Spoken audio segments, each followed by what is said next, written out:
Open up the depths of your heart to find eternity and live for more than your eyes can see. Give God the glory.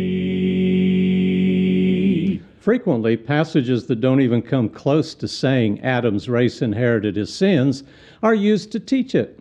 It seems that the desire is to produce a large volume of Scripture to make it appear that the doctrine is all over the Bible. Well, it isn't. Here are a few examples of this.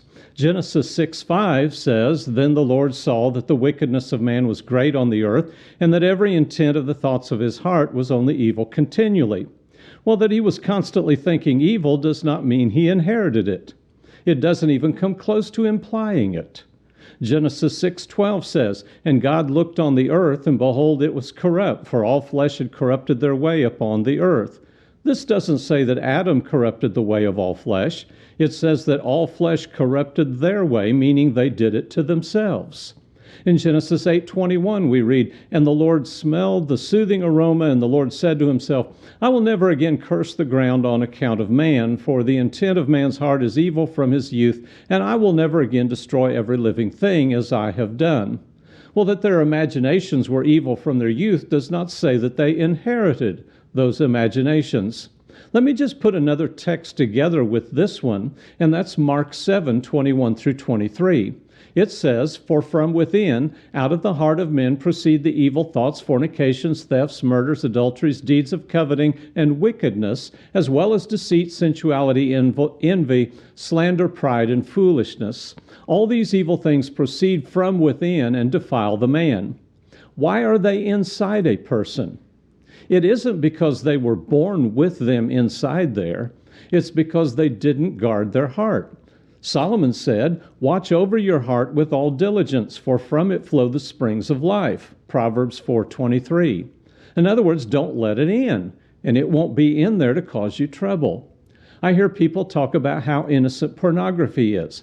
No, you're letting lust into your heart, and once it gets in there, it becomes a battle to keep it from overtaking you. That isn't Adam's fault, it's your fault. Solomon also said, "This is an evil in all that is done under the sun, that there is one fate for all men. Furthermore, the hearts of the sons of men are full of evil, and insanity is in their hearts throughout their lives. Afterwards they go to the dead." Ecclesiastes 9:3. Their hearts are full of evil because they put it there. Nothing in anything Solomon wrote indicates that Adam put it there. Just because someone can pull out a Bible passage to teach something doesn't mean they're using that passage in a sound way. As I mentioned last week, there's a frequent effort to make this whole thing sound like it's genetic. A good example is Ephesians 2, verses 1 through 3. "And you were dead in your trespasses and sins in which you formerly walked, according to the course of this world, according to the prince of the power of the air, of the spirit that is now working in the sons of disobedience. Among them we too all formerly lived in the lusts of our flesh, indulging the desires of the flesh and of the mind, and were by nature children of wrath, even as the rest." Well, let's start with how they were dead in trespasses and sins. It was because they formerly walked in them. They were following the way of the world. The same was true of the Colossians, of whom Paul wrote, "And when you were dead in your transgressions and the uncircumcision of your flesh, he made you alive together with him, having forgiven us all our transgressions." Colossians 2:13. They were dead in their own transgressions, not the transgressions of Adam. But what about the fact that the Ephesians were by nature children of wrath? Well, this definitely must mean that they inherited sin. Actually, no. We should already be suspicious of that view because of other clear statements that we find in Scripture. We noted some of those in last week's video. So how were these people children of wrath by nature? The Greek word in this text has more than one connotation.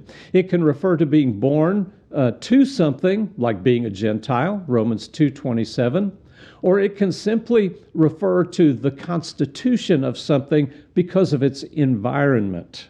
In Ephesians 2, Why the Jews were children of wrath by nature is explained in verse 2.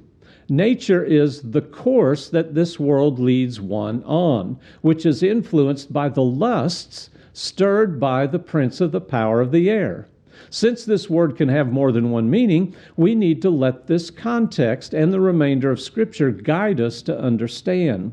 Sin is all around us and presents a compelling choice. John wrote, "For all that is in the world, the lust of the flesh, the lust of the eyes, and the boastful pride of life, is not from the Father, but from the world." 1 John 2:16. We did not inherit those things. We were born into their sphere of influence. And it becomes the natural choice, not the right choice, but the choice we will follow at some point in our lives. Well, I'm out of time, but I need to talk more about Ephesians 2:1-3. So please join me in our next study as we see how other passages bear on this idea expressed by Paul in this text.